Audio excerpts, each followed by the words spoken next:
So good morning, and thank you all for joining us today. I am Zuri Johnson, a Leadership Development Manager at the Leadership Louisville Center, where our purpose is to inspire and equip leaders to be better and do better. We've been growing the connections, confidence, and courage of leaders for over 40 years now, and these micro-learning sessions are our newest offering. Our speaker this morning is Vitale Buford. Vitale is a change agent transforming organizations, groups, and individuals. Vitale is an Institute of Professional Excellence in Coaching, certified executive coach, speaker, trainer, and author. She's featured in the New York Times, and she's the author of the book, Addicted to Perfect. Vitale brings her perfectionism training and concepts to life in a fun and relatable way, empowering teams and companies to transform the way they work, produce, and relate.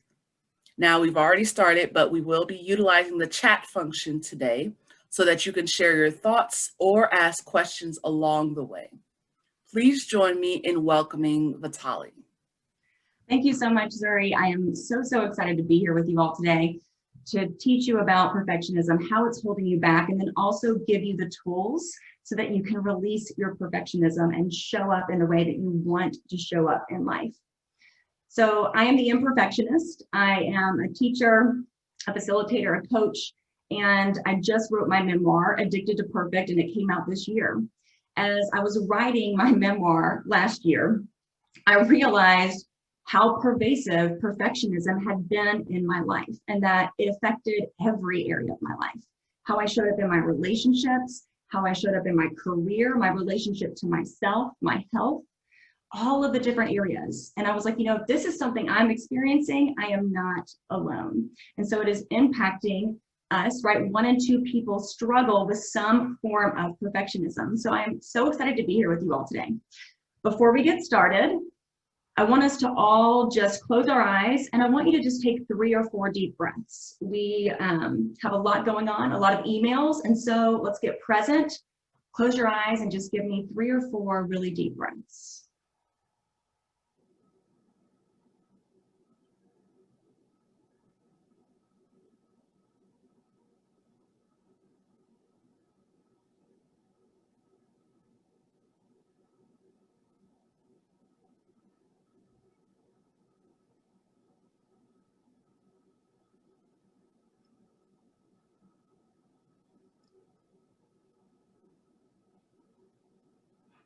Okay, so what is perfectionism?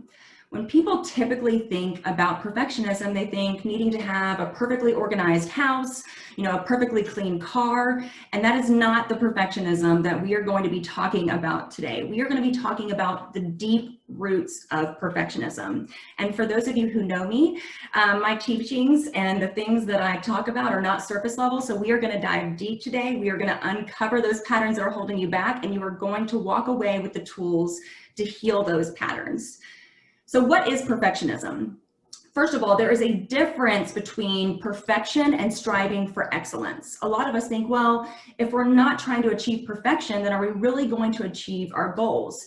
And so there is a difference between perfection and striving for excellence, right? Perfectionism is externally motivated, needing to make other people happy, needing to make a certain amount of money, needing to be in a certain career, needing other people to validate your worth to feel happy. Striving for excellence is internally motivated. Perfectionism is fear-based. And then striving for excellence is courage and love-based. So really it's the difference between being motivated by fear and being motivated by love. Also, perfectionism is when we're outsourcing, right? We outsource our decisions, we outsource our self-worth, and we outsource our self-trust to people outside of ourselves. So this is one of my favorite quotes about perfectionism, and it's perfectionism is a 20-ton shield that we lug around thinking it will protect us when really it's what's keeping us from taking flight. And we think perfectionism is this key, right? The key to joy and fulfillment and success and purpose, but it's what is preventing it. So let's talk about the symptoms of perfectionism. So if this were a bingo card, you all, I had every single symptom until I healed them. So as you're looking at this slide, this is not a shame game, right? The things that we heal are things that we can become aware of, right? That's the first step. So if you're looking at this, right, having really unrealistic expectations of yourself and others, right? Procrastinating because we're waiting for the perfect moment, or, we're afraid of the outcome because we can't control it, or we're waiting to have all the information before we get started, right? People pleasing and seeking external validation, avoiding difficult conversations, right? With your team, maybe with the different coworkers, or even the people in your life, right? Your relationships, being afraid to have that difficult conversation. And so for a visual, I want you all to think of perfectionism as cobwebs, right? They're cobwebs that are keeping you from being present and from taking forward momentum. So if you have these obsessive thoughts about, oh my gosh, I think I made the wrong decision. I can't believe I did that. I need to make sure, I need to ask, 8 of my friends for approval before I make this decision. I'm going to continue to put off that project. Sally at work is much more further along than I am, and you're comparing yourself. All of these thoughts, they're going on in our subconscious. They are cobwebs. And these thoughts add up to minutes, hours, days, and in my case, you all, years of my life. 3 decades of my life, perfectionism had a hold on me. And so that's why I'm so passionate about helping heal it, right? Helping you heal as a leader and helping you heal as a person so you can show up better. But truly, it's these perfectionism cobwebs that are getting in our way. And when we recognize this, when we can look at this and say, oh, this is the framework, it makes sense now. It makes sense. Wow, I really struggle with procrastination and people pleasing and this framework of perfectionism. You can begin to heal. If there are certain symptoms that really stand out to you, feel free to include them in the chat box. And let's dive deeper. How does perfectionism show up in your career? What are some examples, right? Some of the examples are when you set a deadline. You set a people-pleasing deadline instead of a realistic deadline, right? You're like, well, I want to make everyone happy, so I'll get it to you by Friday. When you know your workload isn't going to allow you to do Friday. So you end up extending that deadline. You end up worrying, again, those perfectionism cobwebs that are getting in the way of you being present and taking forward momentum. Not being afraid of speaking up at meetings, right? Or even giving a presentation because you're afraid you can't show up perfectly or that people will judge you, right? That fear of judgment. And then in the workplace, there's also symptoms of how you lead yourself and how you lead others. And so when you're leading others, perfectionism can show up as, having unrealistic expectations of your team members. That was the case for me, right? So I used to lead the marketing departments of large law firms, and I was really, really critical of myself. And then that criticism and perfectionist standards translated then to my team. And so I had unrealistic expectations of them. It's avoiding difficult conversations, those performance improvement conversations that we need to have with our team members when we're leading them, but we're afraid to, right? We're afraid of how they'll respond. Are they going to leave the company? How are they going to act? And so we just think, you know what, let's just avoid it. Making assumptions about people, micromanaging, even lack of delegation. Those are symptoms of how perfectionism can show up as you lead others. And then in terms of how you lead yourself, right? Questioning your decisions, beating yourself up for past mistakes, procrastinating, control, imposter syndrome, thinking I'm a fraud, I don't belong in this meeting, why am I here, I can't believe it.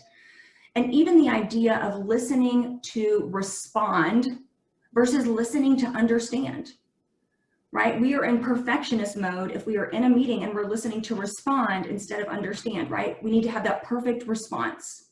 And so these are some of the ways that perfectionism can show up in your career. Let's also talk about how it shows up in your life, right? So always doing for others, putting yourself last, not taking action on the goals that you set in your life, right? Asking everyone for advice. This was one of the things that was hardest for me to heal because I would phone like 8 of my friends and I would ask them what decision I would make. What color should I get these pillows? Should I make this decision or should I cancel plans on big things and little things? And I actually went on an advice detox to heal this. And for 2 weeks, didn't allow myself to ask anyone for advice. right? Some others, not showing up authentically in relationships. So in relationships, I wouldn't show up as myself because I was afraid that if I was myself, that person might abandon me, right? So that fear of being authentic, constantly comparing yourself to other people, where you are in their career, other families, other people's bodies, constant comparison, and then using the word should. When you use the word should, it is always an indication, a sign that you are in perfection. All right, so these are the symptoms and how they show up in your life. So now I'm going to teach you how to heal it. And I'm going to take you through a 3-step process today. Step 1 is awareness. Step 2 is mindset. And step 3 is action. So we start with awareness because we can't heal what we're not aware of. And as perfectionists, we're going to be even more critical of ourselves, right? We're going to be harder on ourselves because that's how we are. We expect perfectionism from ourselves, which isn't even attainable. So when we begin this journey of uncovering our perfectionism patterns, there are 2 steps that we take: curious observation and pattern identification. We start with curious observation because it is the starting point for all growth. When we can get curious about our judgments and our thoughts and our shame and our guilt and all of those symptoms that were on that slide, when we can get curious about them, it removes the shame, it removes the judgment, and we can start healing. And so it's about making a choice of choosing curiosity over criticism. And so when you get curious, you get outside yourself, right? As perfectionists, we are our thoughts. Right? We think something and then we're like, I'm bad, I can't believe that. But when we're curious, we start thinking, why am I thinking that? That's really interesting. So let's give an example. Jealousy, right? This is a human emotion. We've all felt it. It's not good or bad. As a perfectionist, for example, say a friend of ours gets a promotion. We feel jealousy. As perfectionists, we start beating ourselves up. Right? Why can't I be happy for my friend? I should be further along. I wish I could just celebrate her. Why am I not doing this in my career? Oh my gosh, I'm bad. I'm a bad person because I'm jealous. And then the perfection loop and those cobwebs grow and grow. And that's when you're being critical of yourself. When you, in that same situation, can become curious, right? Curious instead of critical, the whole scenario changes. The context changes. So your friend gets that promotion and you feel jealous, but instead of getting critical, you get curious and you're like, that's interesting. Jealousy isn't good or bad. It's a feeling, right? It's a human emotion. I wonder what that's saying about me. Maybe I need to step it up in my career. Maybe my friend's promotion is showing me that I need to play bigger in my life. And that's why I'm being triggered. See that difference? There's so much more lightness when we can apply curiosity to our thinking and our thoughts and our perfectionism patterns. One of the things I do when I'm working with clients and when I'm working with companies is what we do is that first piece, that first week, you do a curious observation inventory and you write down all of your thoughts that are holding you back, all of the judgments you're making towards yourself, because it's really important for you to get clear on how pervasive these thoughts are. Like I was saying earlier, right? They're minutes that add up to hours, that add up to days, and in my case, added up to years of my life. And so it's really important to start getting curious. The second piece of awareness today is pattern identification, right? So we're getting curious, we know our thoughts, wow, I'm being really hard on myself when it comes to parenting. I'm being really hard on myself when it comes to my career and how I'm leading my team. Then we look at patterns. And so what I've done is I've created 2 types of perfectionism. There's slow perfectionism and there is fast perfectionism.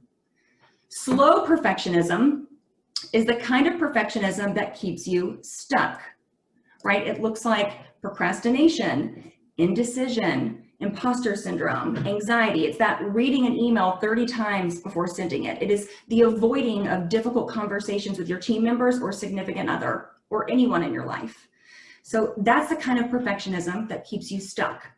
Then on the other end of the spectrum is fast perfectionism.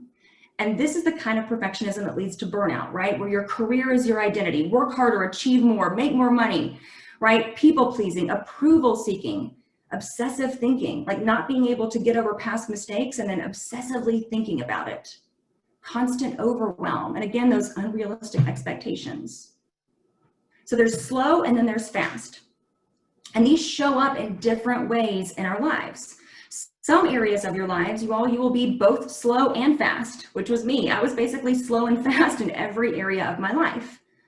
Other areas, you'll be slow. Some other areas, you'll be fast. And maybe other areas, you're neither. So for example, in your career, slow perfectionism shows up as, procrastination, being afraid to make decisions or questioning your decisions, right? Not having that difficult conversation or asking for that raise or that promotion from your boss because you're afraid of the outcome or what they will say. Fast perfectionism in your career is, again, setting those people-pleasing deadlines instead of realistic deadlines. Having your work be your identity, really pushing and pushing and pushing, this amount of money, I need a raise, I need a promotion, I need all of these things to feel worthy. In your relationships, slow perfectionism looks like not showing up authentically and speaking up for your needs. You want to say something, but you don't want that other person to judge you. You don't know how you're going to respond. Fast perfectionism in our relationships can look like, again, not setting healthy boundaries, being codependent, right? Approval seeking, people pleasing, asking, 9 people for advice before making a decision. And so that's how it shows up. So we're going to do an activity today. This is our first one. There's 2 in this workshop. And what I want you all to do is I want you to look at slow and fast perfectionism and how it might show up for you. So I want you to look at in your career, how does it show up for you slow and fast? And then in your personal life, what are some signs that it's showing up slow and fast? But I'm going to give you all some other examples of how it shows up in your life. So even in your finances, right? Slow perfectionism is being afraid to deal with your finances head on. So you avoid checking your account, you avoid, setting a budget for yourself. Fast perfectionism in your finances is just overspending, spending, avoiding it. So that's how it can show up in your finances. In your relationship to your body and your health, fast perfectionism with your health and body could be over-exercising, exercising to punish yourself, being restrictive in your eating. Slow perfectionism in your health is you have so much judgment about your body and you have so much shame that you isolate, cancel plans with friends, significant other, work because you just are afraid that other people are going to judge you. So those are some other ways that slow and fast can show up for you. I am loving all of the comments in the box. So yeah, there are different ways that this shows up for you. I would love to have 2 people unmute themselves and share how it comes up for them. And I guarantee you're not alone. This is an opportunity to show up imperfectly. Anyone willing to be my brave first person, just unmute yourself.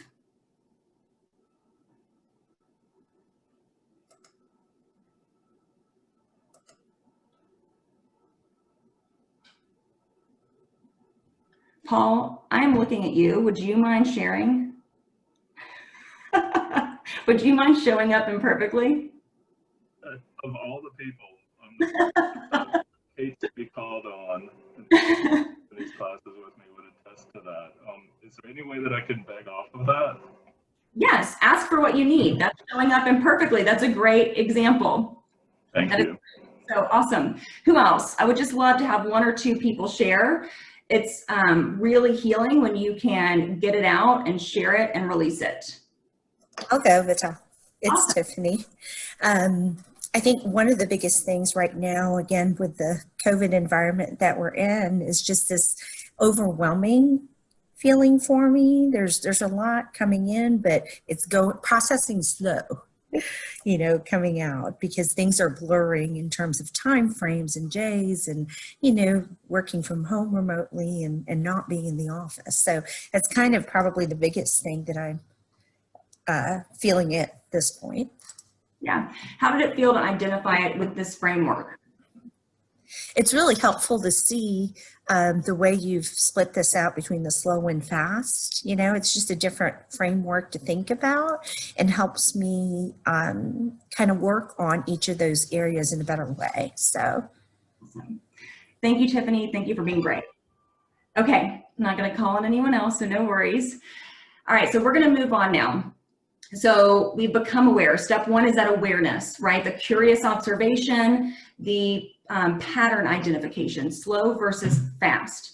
Now we need to shift our mindset, right? Once we know what we're dealing with and how it's holding us back, we need to shift our mindset, and then we're going to get into action. So there are 3 tools I'm going to share with you all today to shift your mindset. The first tool is self-compassion. Then I'm going to teach you some reframing tools, and then we're going to move on to some mantras. They're going to allow you to really shift your perspective when it comes to your perfectionism. So first things first, self-compassion. I know as leaders, we're like, we don't want to talk about love and self-compassion and all that woo-woo stuff, but here's the thing. Perfectionism is a habit. And so just like perfectionism is a habit, we need to also make self-compassion a habit. We're anti-self-compassion because we're perfectionists. And so just being open-minded to it, right? Because here's the thing, perfectionism cannot exist when we are being compassionate toward ourselves and toward others, right? Love and perfectionism cannot coexist. And so it's important to develop this habit of self-compassion. You want to take it through these 4 C's, right? The first is acknowledging your criticism. Like that jealousy example, man, like I was really jealous and I was, being really hard on myself for feeling that feeling. Then you want to go to curiosity. I wonder why I'm feeling that. It's really interesting. I'm wondering why my friend's promotion is triggering this jealousy. Then you want to move toward compassion, right? Of course, I'm feeling jealousy, right? I've been wanting to play bigger in my career, but I haven't been. I've been too afraid to really show up in a bigger way, to start that business, to ask for that promotion, to take on that new project, to pitch that new proposal. I've been too afraid. And then the 4th C is choosing better, making a better choice. Okay, it's been revealed to me I'm not playing big in my life. What is that next step that I can take? I can pitch that project. I can plan to have that difficult conversation, whatever it is. And so there's this natural progression where you go from criticism to curiosity to compassion, and then choose better, right? We have to make the decision to let go of our perfectionism stories, right? There are these pain stories that we've been holding on to. I'm not good enough. I'm not a good leader. I'm not smart enough. I don't know how to have difficult conversations. I don't want to show up authentically. And so we have to make the decision that our future, our goals, and what we are wanting to achieve is more important than our current and past identities. And we have to be willing to let those things go. And so you want to go through these 4 C's, right? Again, criticism, curiosity, compassion, and then choosing better. So now let's move into reframing. And these are 3 tools that you all can use in an instant to reframe out of perfectionism. The first one is switching from what if to even if. What if is very perfectionist based. It's fear based, right? It's those obsessive thought loops we can get into as perfectionists. Well, what if this happens? What if that client cancels? What if my team member, after I had that difficult conversation, what if she totally checks out or she quits? What if this happens? What if? I'm going to invite you to switch to even if. Even if is trust based. Even if that client cancels, it's going to be okay. It's actually going to open up room for a more aligned and better client. Even if that team member checks out or leaves, right? It's going to create space for the right team member. It's going to create space for me to learn something. And so it's all about shifting from what if to even if, but again, it's a choice, right? Do we want to stay stuck in this perfectionism that is really holding us back? Or do we want to change? So what if to even if? Another way to switch is going from uncertainty to possibility, right? Right now, you all, life has always been uncertain, but with this pandemic, this collective pause, we can no longer avoid this truth that life is uncertain. And so I want you to switch from uncertainty to possibility. When we stay stuck in uncertainty, right, which is perfectionists, right? When we're like, well, I need to control this outcome, and what if this happens, right? All those what ifs. And we're really struggling with this uncertainty. There's no trust, right? Uncertainty is very constricting. There's no brainstorming, there's no thinking of new ideas, there's no big picture thinking, no strategy happening because we're stuck in uncertainty, right? When we are in perfectionism, you all, this is how we're living our life between my hands. Perfectionism, like you are only experiencing life between my two hands. And so to heal perfectionism allows you to feel the entire range of life, feelings, experiences. When you flip to possibility, it allows you to think, what's possible? What's possible for my team at work? How can we connect on a deeper level? What's possible in my personal life? What's possible for how we're serving our clients? Can we provide a new service? Even Leadership Louisville providing this series, right, virtually, they thought, what's possible? How can we serve our community and our business leaders better? And so when you can switch from uncertainty to possibility, it's a game changer.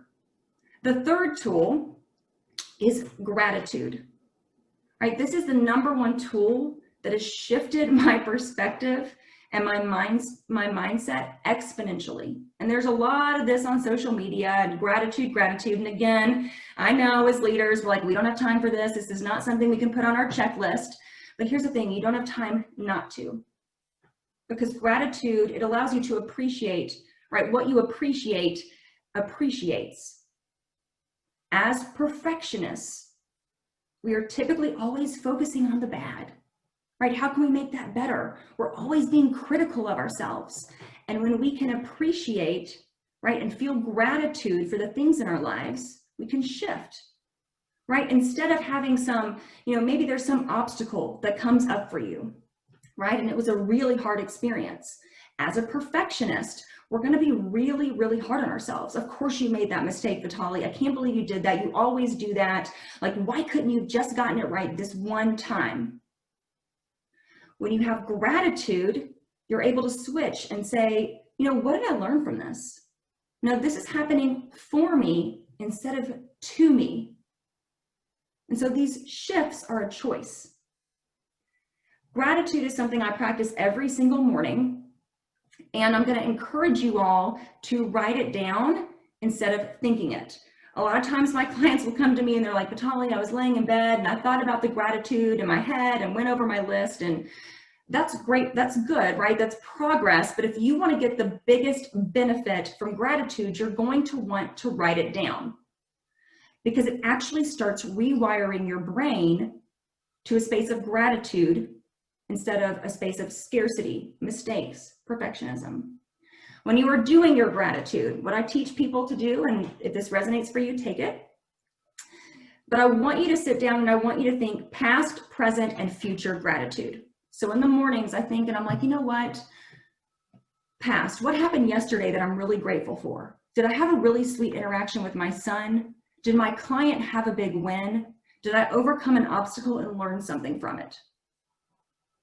Then I think present moment. What am I grateful for right now? And for me, typically it's that I have an hour before anyone else in my house is awake, right? It's quiet time for me, and I'm really, really grateful for that. And I'm drinking my coffee. Then I think about future gratitude. What am I grateful for later today, tomorrow, next week? What's happening in my life? This morning I wrote down I was really grateful about this workshop and that I got to be here with you all today. And so it just expands your mind. When we start the gratitude journaling process, it's typically like just a little, list, right? Our health, our family, our job. And so when you can look at it as past, present, and future, it allows you to expand your mind. All right, so now we're going to move from reframing to mantras. Mantras are statements that are like affirmations, but I like mantras better, right? Affirmations are a little woo-woo, even for me. And so mantras are statements that help you feel grounded when you feel groundless. When we are stuck in our perfectionism patterns and our perfectionism loops and our obsessive thoughts, we can feel groundless. And so these are 4 of my favorite mantras. I actually have a code that you can download the full list later, but I'm going to go over these. All right, so I give myself room to be human. And there are different ways that you can incorporate these. Write them on a Post-it note, put it on your mirror, put it as a reminder on your phone or your calendar, but whichever ones resonate with you, right? I give myself room to be human. This is so much of where the change of perfectionism is, right? When I was leading those marketing departments, you all, and I was critical of myself, thereby I was critical of my team, I wasn't giving myself room to be human, and I sure was not giving my team room to be human. And so it's recognizing your humanness, right? You can actually achieve more with compassion and humanness and awareness and change instead of perfectionism, which just keeps you stuck living right here. The second one, done is better than perfect. This one is above my desk. It is one of my favorites. And it just reminds us to get into action, right? Stop stalling on that project, right? Just do it. When all of this, when I was writing my book, right? My book is my memoir about my addiction to perfectionism. I could not just sit there and stall. I had to fully embody done is better than perfect to get it started and finished.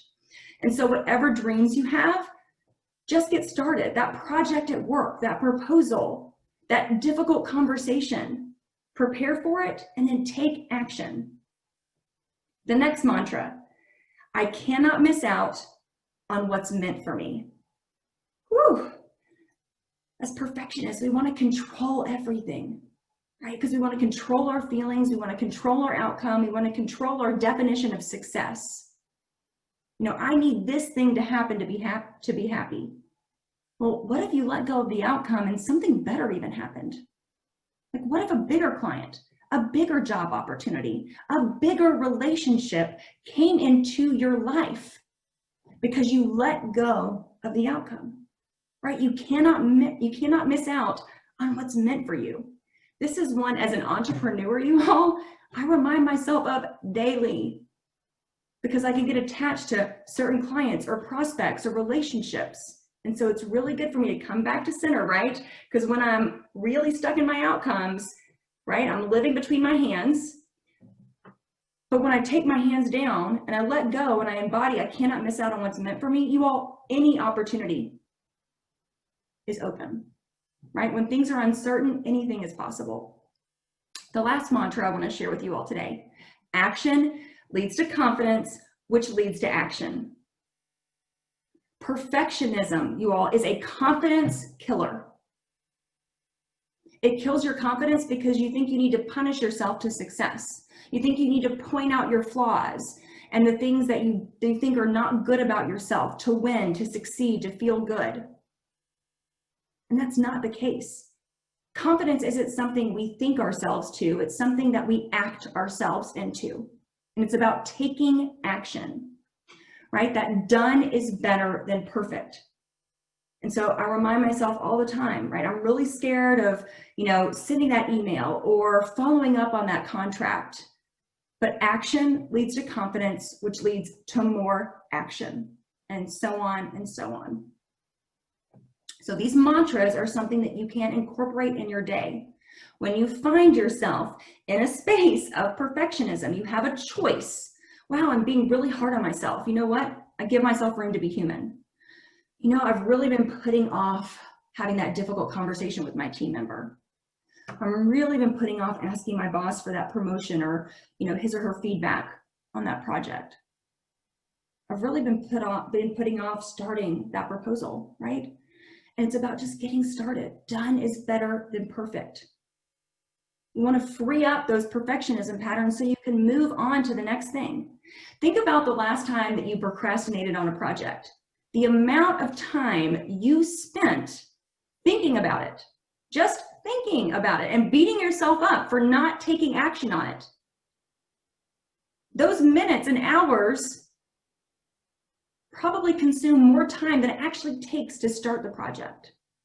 So you're actually freeing up more energy that you can use in your career, in your relationships, and in your relationship with yourself. So this is an opportunity to stop living between these lines and experiencing life the way you deserve to experience life. All right, so we talked about awareness, right? That curious observation, then really showing ourselves those perfectionism patterns. How are they showing up in our lives, slow versus fast? And then we move to mindset, right? Compassion, going through those 4 C's, criticism, curiosity, compassion, and then choosing better. Then some reframing techniques and mantras. Now we're going to move into action, right? Because this is where it's all about, right? We know what's going on with us. We know what's holding us back, and we can stay stuck in that, or we can make a choice, right? Done is better than perfect, and get into action.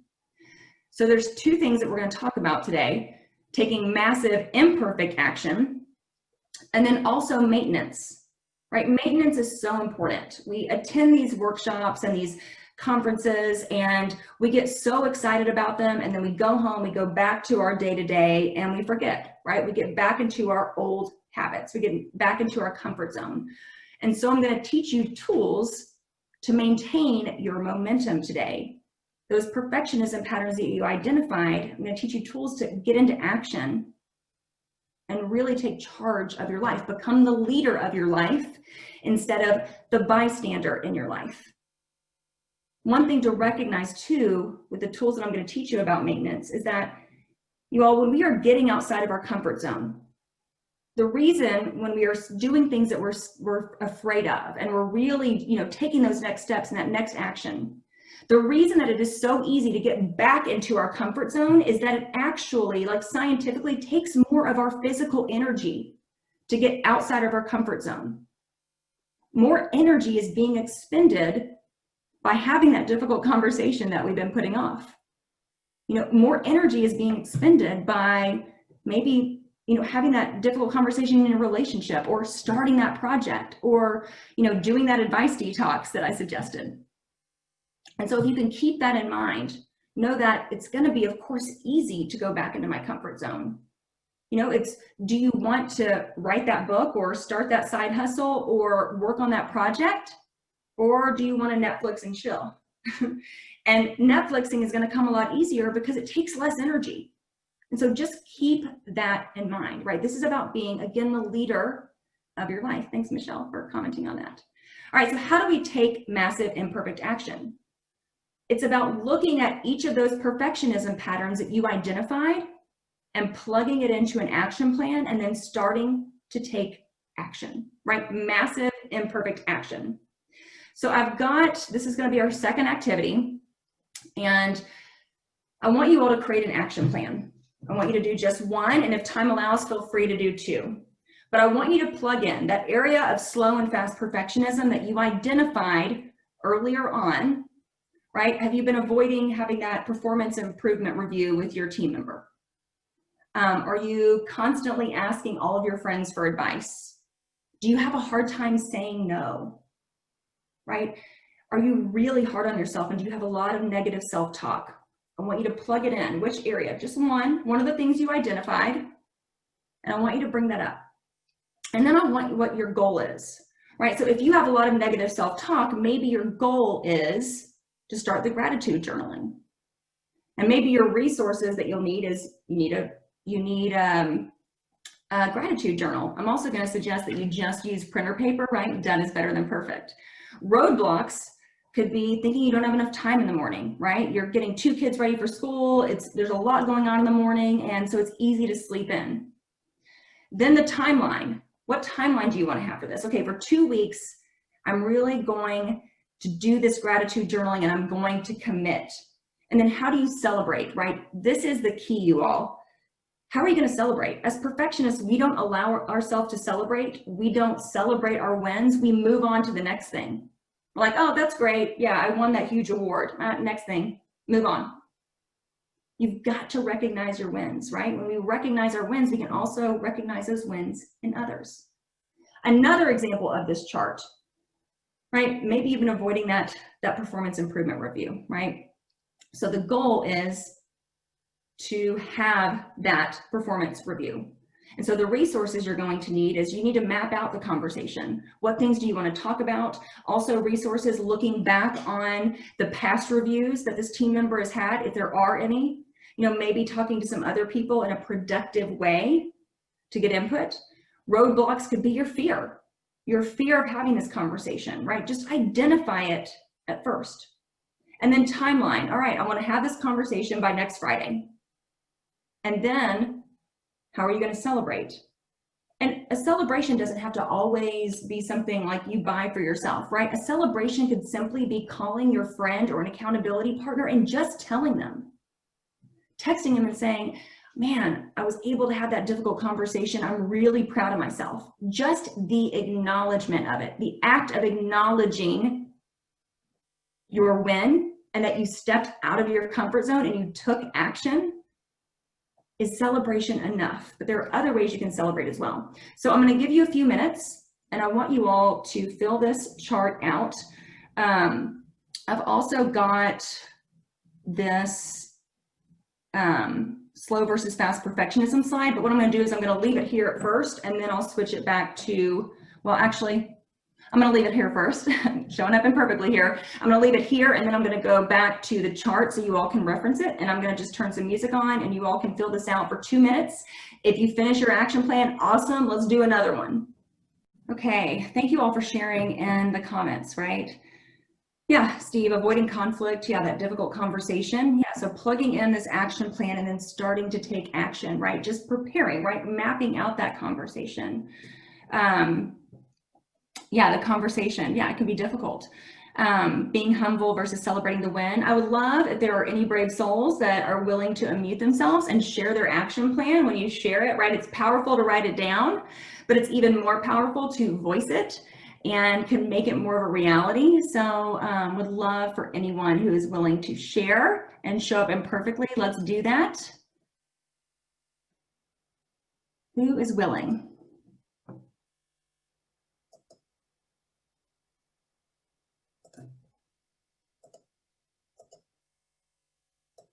I will. So my action of slow and fast perfectionism is indecision and approval seeking. So both fast and slow. So the goal is advice detox. So I like that piece of advice. And then the resources and roadblocks, we're currently in strategy and planning for 2021. So we're all kind of getting together and making those decisions. So, you know, that's kind of going to I'm going to have to separate those things that I want to create and bring to the table without, asking for advice, but then understanding that once I get there, then it will be a discussion. Yeah, I love that. Timeline. So I think the 2 weeks, that seems like a long period of time, but I think once you get started, I think it might happen a little easier as you go along. So I'm hoping to celebrate the win after that, recognize where I improved and was able to do that, and then also talk it over with coworkers and that makes it even more real because they see it and I think it will I love that. More real with it. Yeah, no, thank you for doing that. I'm glad the advice detox resonated with you. And there'll be moments literally where you will call someone and you'll just be like, oh, I need to. Never mind. Just know that there's, but it allows you to really help differentiate between advice and healthy input. Yeah. A lot of times we know, but we're just not being honest with ourselves. And when you can go on that detox, I mean, it was a game changer for me as someone who really sought external validation for most of my life. Yeah. So, thank you for sharing that and showing up imperfectly. I love it. Okay, so just use this model again. This presentation will be sent out to you all and the recording, but this is a way you can just plug and play, look at all those perfectionism patterns, and I don't want you to over-perfection your growth, right? One thing at a time. Get a small win, then another small win, right? Action leads to confidence, which leads to action. You don't need to do all the things right now. Start small, and then it'll have the snowball effect of growth. All right, so last piece, maintenance. So there's 3 things I'm going to talk about when it comes to maintenance, right? You've got this action plan, but how do you actually get into action, Vitale? How do you continue that momentum, right? How do I turn that action plan that I just wrote down into like implementation? How do I implement it? And there are some things that you need to have foundationally that are going to create that space for you. And the first thing is having a morning routine. A lot of my clients come to me and they're like, Vitale, I'm not a morning person. And I'm like, well, if you want a different life, you got to do something different. A morning routine is what sets the tone for your day. When you take some time for yourself, it allows you to start your day and you're not beating yourself up, right? My days when I'm rolling out of bed, running to the coffee pot, rushing to get my son ready for school look much different than my days where I'm waking up and I do my gratitude journaling and I'm moving a little slowly and I don't look at my social media immediately, right? I don't look at my phone first thing. Those 2 routines, those days look very different. And so in order to get out of your comfort zone, in order to release your perfectionist identity, these are things that are foundational that are going to help you continue that momentum, right? When we snooze our alarm, you all, when we snooze our alarm, we are already telling ourselves that we are not worthy of following through. We are already, before our feet even hit the floor, we are already breaking a promise to ourselves. And so this is not a shame game. This is just awareness. The reason I'm saying this is that when we snooze our alarm, we subconsciously start beating ourselves up. Why didn't you wake up earlier? I can't believe you did that, Vitale. What were you thinking? And all of those subconscious thoughts carry you through your entire day. And there are those perfectionism cobwebs that prevent you from being as accomplished with your goals. It prevents you from connecting right deeper because you have these like, I'm not good enough thoughts that stem from how you start your day. So whatever it looks like for you, commit to a morning routine. It can just be 15 minutes early and do some gratitude journaling or read a book or meditate or exercise, whatever it is for you. Some of my clients, it is simply sitting at their table with their coffee in silence, but it's their time. How you start your day sets the tone for your day. And this is something critical to you showing up for yourself and saying you're worthy. And then it allows you to, again, instead of be living here, live without limits. The second piece of maintenance are boundaries, right? So looking at what are the boundaries that you have in your life. And what I'm talking about specifically are social media and the people you surround yourself with, right? So with social media, are you scrolling just to kind of numb your feelings? Are you spending a lot of time on this? And is there anxiety, right? You're comparing yourself to other people. You're looking at your phone first thing in the morning. It's the last thing you look at before you go to bed, right? Be an advocate for yourself. This is about being a leader of your life instead of the bystander, right? Perfectionists are bystanders in their lives because they're letting everything outside themselves control their worth and their action and their forward momentum. Imperfectionists are leaders of their lives. And they take that forward momentum and they recognize the things that are holding them back. And they don't shame themselves for it. They move forward. Okay, that's just an opportunity to heal. So looking at those boundaries, what do I need to show up as the best version of myself? And then boundaries with people. Are you surrounding yourself with people that are doom and gloom? Are they people that lift you up? Right, there's different friends for different seasons of our life and different friends for different things. I have friends that I've had for 15 years, and then I have friends that are my entrepreneur friends. I have another set of friends that I share my dreams with, that are my cheerleaders, that celebrate when I win. So what people do you need to have in your life? And make that intention to call them in, right? Look at your friends. Are they keeping you back? Like when you share your dream, do they shoot it down and then you question yourself, right? Just think about that. And the third piece of maintenance is what I've been talking about throughout, and it's about choosing better. Make the choice today to let go of your perfectionism stories, that I'm not worthy, I'm not smart enough, I'm not a good enough leader, I don't know what I'm doing. Make the choice today, like I can't trust my decisions. Make the choice today to let those stories go so that you can write a new one, right? This is about choosing better thoughts, choosing better words, and choosing better actions. I'm going to leave you all today with this quote, and it's, your dreams are yours for a reason. And that means you have the power to make them happen. As perfectionists, again, we live right here, right? We're the bystanders of our lives. You are your only limit. Whatever goals you have, whether they're in your relationship, your career, the relationship you have with yourself, your health, whatever goals you have, they are yours for a reason. They are not happenstance. So trust that you have the power to make them happen. And you can make them happen when you let go of that perfectionist story and you believe in your worth and you just start taking massive, imperfect action.